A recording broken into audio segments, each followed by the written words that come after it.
So you But, played upright yeah. bass. I played jazz. I'm really a jazz bass player. I mean, that was my training. I started by being a big band bass player, upright player, and combo, New York style, straight ahead. What tour was the funnest tour with Frank?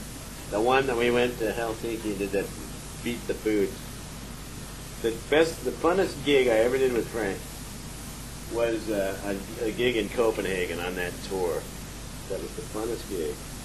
Because we got to the end of a song. I'll never forget this, because this is one of the greatest musical. I don't know what song it was, but nobody felt like ending the tune. So we just started making up shit. We were so tight that it just sounded like something that he must have composed. We just played for a while and just jammed, but we jammed really. It was fun. I was laughing. We were laughing our ass off. It was just fun to hell. Really fun, and the band was really free. That was a great tour. That last European tour. And then after that, we did the ill-fated tour where I broke my hand, and then that whole era was shot to hell.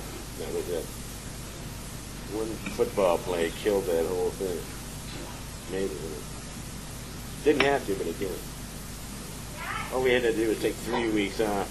You know that you are one of the favorite bass players in Frank's bands of all time. Did you know that? One of them, huh? Who are the other ones? I'll kill them.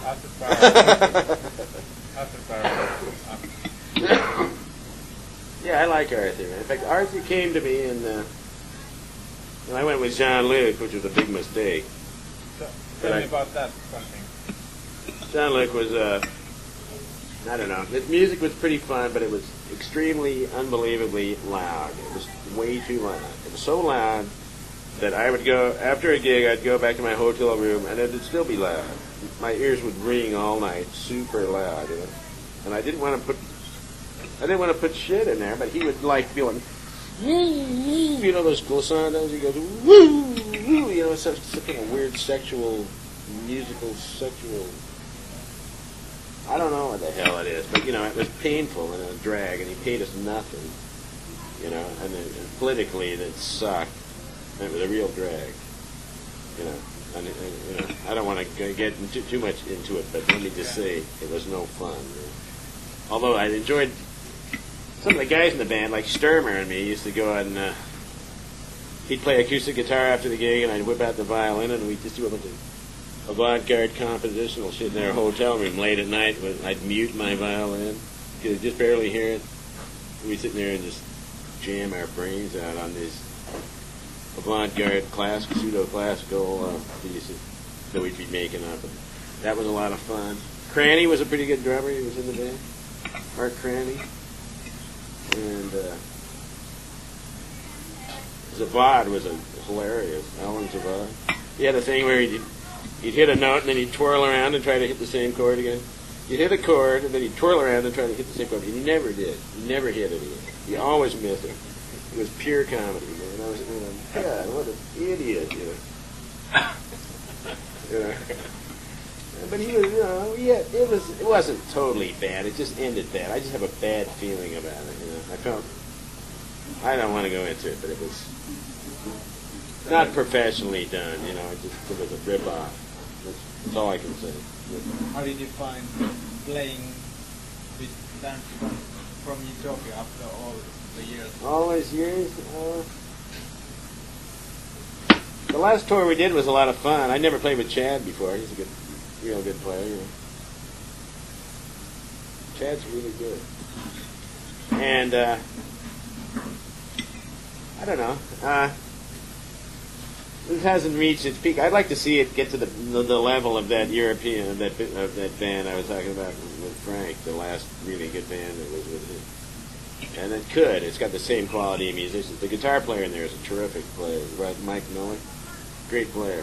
I don't know, have you ever heard of him? He's my teacher. Yeah? He's a real good friend of mine, too. We've known each other forever. I didn't see him. They said I'm not part of it. When, tonight? No, he's supposed to be basically taking Garfield. Oh, with Garfield? Yeah. Yeah, I love Mike, man.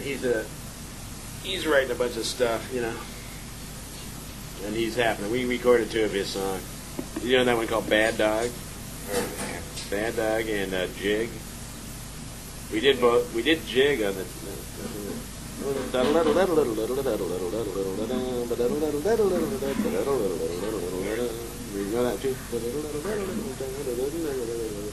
We did that on the road, and we recorded that. We got a pretty good version of that. Chad was here for about a week or a few weeks around Christmas time, and we recorded. So we got some pretty good drum tracks. Then we started. Bruce was so busy, we haven't finished it, but we got some stuff. We need a few more basics. It'll be a pretty interesting album. You know. No Frank. I don't know. Can we survive without him or not? Arthur played me one section. Because Pink was Amok and 13. Oh, Take 13? Yeah, that was mine. Yeah, we recorded that, and then we sent it to Gail, and I asked her if we could release it, and she sort of didn't tell us yes or no, but I think the way she didn't tell us yet sort of means no. Then did you play that other tune, the vocal that he sang? Yeah. Yeah, that's another tune.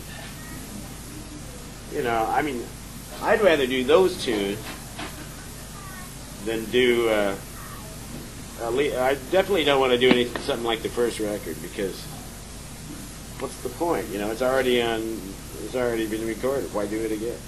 You know, I mean, you gonna make it better? No, a lot of them have been recorded twice, or on a live version and the original studio version, right? So I think, you know, I mean, it's tragic that Frank died that way, and that and it's just stupid too, because if he'd had a good doctor, that never would have even gotten that far. You know, it takes 8 or 9 years for the process to occur. They could have been stopped somewhere in there. You know? And but it happened, you know. And as far as his fans go, you know, I don't know. You know, I don't know if they want to live in the past or live in the past and the future and the present, or what. And, you know, I think it's better for us to play our stuff, because, you know, in a way, he's sort of playing his stuff. He was a big influence on all of us, right? And we're together because of him, right? And we can all write. We're not untalented people. We can all do shit too, you know. He's not the only guy with talent, you know. He had a lot of talent, but in lieu of him, we offer some stuff that's kind of along the lines, and I think he was influenced by us too.